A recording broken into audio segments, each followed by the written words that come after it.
But she said, as the Lord your God lives, I have nothing baked, only a handful of meal in a jar and a little oil in a jug. I am now gathering a couple of sticks so that I may go home and prepare it for myself and my son, that we may eat it and die. As many of you know, I'm the minister at the Outdoor Church of Cambridge. Pilgrim Church has been a long-standing supporter of our church, for which we are deeply grateful. The Outdoor Church is a church for homeless men and women. We're out there in all seasons and all weather.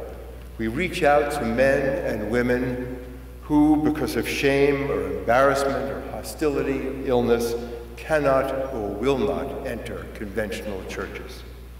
We take the church to those who can't reach it on their own.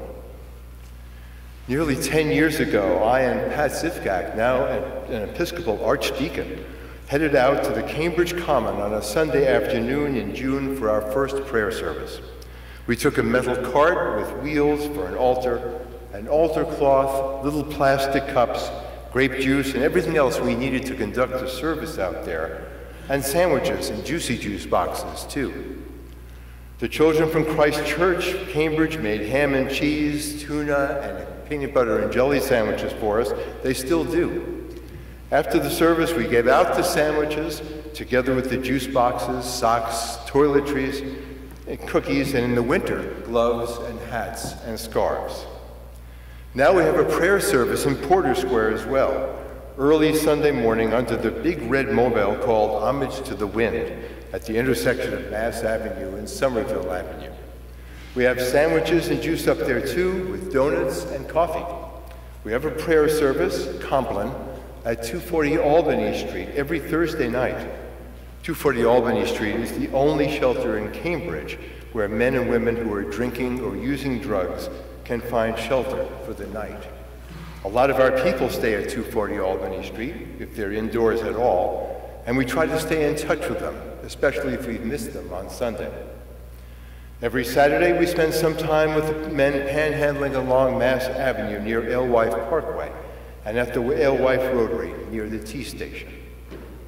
After our prayer services, we walk through Harvard Square and Central Square, pulling our sandwiches and juice behind us in coolers on wheels. We send volunteers out on Saturdays as well. Every weekend, we hand out more than 250 sandwiches. The Outdoor Church has come a long way since Pat and I used to go around Harvard Square with our extra sandwiches in a shopping bag. We want to multiply the many ways in which a church can serve its congregants. Just like any other church, we are first and foremost a church of constant pastoral presence. We've been out there for 10 years, and I think we've missed 2 Sundays in all that time. We do more prison and hospital visiting than ever before. During the week, we visit hospitals, locked wards, psychiatric wards, shelters, prisons, jails, any other institution in which our people are likely to be. We hand out bright red wristbands with our name and telephone number on them, so that our congregants and the social workers and nurses, chaplains, and others who care for them have a number to call in the event of an emergency. Some of our men wear dog tags that give my name as their attorney and health agent, together with our telephone number. So if they're brought into a jail or a hospital unconscious and without any identification, a caregiver can reach someone with authority to help. We've done 1 baptism, no weddings, and far too many memorial services. In this chapter of 1 Kings, the prophet Elijah makes his first appearance. Elijah and his disciple, Elisha, and their followers are at the very heart of the Jewish prophetic tradition. In that tradition, Elijah speaks in many of God's voices. He struggles to extirpate the worship of Baal during the kingship of Ahab. He was fearless in his denunciation of any authority that sought to compete with God's. And he became, through his disciple Elisha, a harbinger of an eschatological age. He is the only person in the Old Testament or the New Testament to be bodily translated into heaven without having to detour like the rest of us through death. The entire Jewish nation waits for Elijah's return at Passover. leaving a cup full of wine for him at the Seder table. In a latter age, many thought that John the Baptist and Jesus himself were Elijah incarnate, and Elijah, together with Moses, appears with Jesus during the Transfiguration. But Elijah is most often remembered for the cascade of miracles that was the greater part of his ministry. When Elijah first appears, it is to tell King Ahab and his consort Jezebel that a disastrous drought is coming, punishment for their toleration of a fusion of Judaism and Baalism. When the drought comes, God commands the ravens to feed Elijah by the brook Cherith, and they do, but the stream dries up. God then tells Elijah to go to Sidon, where he has commanded a widow to feed him, the widow who appears in our reading today. Elijah restores the widow's son to life by lying across his body 3 times, and then continues on to another confrontation with Ahab. He ends the drought and defeats 450 of Baal's chosen prophets by calling down God's fire on an altar drenched with water, which it miraculously consumed. The 450 prophets of Baal are executed that very day. Between the miracle of the ravens and the miracle of the altar consumed by God's fire, there is the very modest miracle at the heart of our text. When people say they don't believe in miracles, they usually mean miracles like the ravens feeding Elijah, or like Elijah restoring the widow's son to life, not something as modest as the widow offering some of her bread to Elijah. They have in mind events which are, in scientific terms, clearly impossible. Jesus turning water into wine, Jesus walking on water, even Jesus' resurrection of Lazarus, who has been in his grave so long he has begun to decompose. But science has not stood still over the past 2,000 years. Scientists are making rapid progress with genetic cloning, and apart from its moral implications, the recreation of a bodily organ, perhaps even the entire person, may not be more than a few decades away.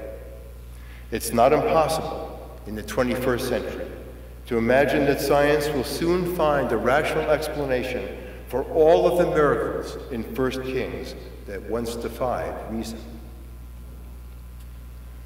But the miracle of the meal and the oil is of a different order altogether. It gives rise to the miraculous conversion of the widow herself. She embraces God and accepts his help when her own spiritual resources are no longer sufficient. She says to Elijah, "As your God lives," but Elijah reminds her that that God is her God as well as his God, and his grace extends to both of them. She had already been willing to sacrifice herself for her son. Now, she is able to sacrifice for a stranger whose need is every bit as great. She is transformed from a good person to a person of faith.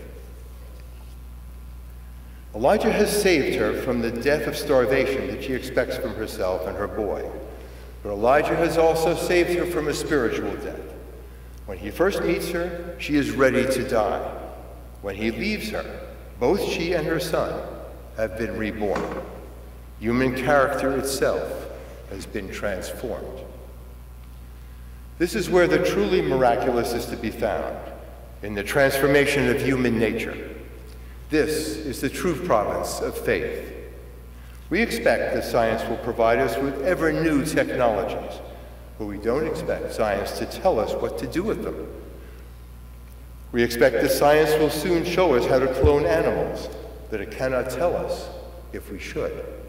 Science has extended human life well beyond 70 years, but science cannot tell us how to live that life, or when to end it, or how. You don't need to be unduly pessimistic to wonder whether human nature can ever catch up with science. Indeed, if it's made any discernible progress at all. We seem no better able today than ever to embody Christ's great commandment. The widow's change of heart will be no less miraculous today than it was during the reign of King Ahab. The ministers of the outdoor church don't imagine that we ourselves can perform the miracle of changing human nature. If we could, nobody in Cambridge would be wandering around drunk or using drugs or lost in a fog of mental illness. But we do believe that the church can make such a difference, that miracles take place in and because of the church. It is the church that offers the promise of salvation through participation in a safe and empathetic community that embodies Christ himself. It is the church that we hope, it's the church in which we hope the miraculous will occur. We are people of faith, not reason. We are waiting for the miraculous to happen. St. Paul said, "Now faith is the assurance of things hoped for, the conviction of things not seen." I don't need faith to believe that in this lifetime, science will be able to explain most of what the people in Elijah's lifetime thought were miracles. But I need more faith than I sometimes have to believe that any one of our congregants will ever have the resources to finally find his way off the street. Human nature, unlike science, will not change anytime soon. And unlike science, God's word will not change anytime soon either. God offers us salvation in every opportunity to transcend the least in ourselves in order to realize the best in ourselves. The widow requires the physical resurrection of her son before she is able to acknowledge, "Now I know you are a man of God, and the word of the Lord in your mouth is truth." She has transcended the ethical in order to embrace God's word.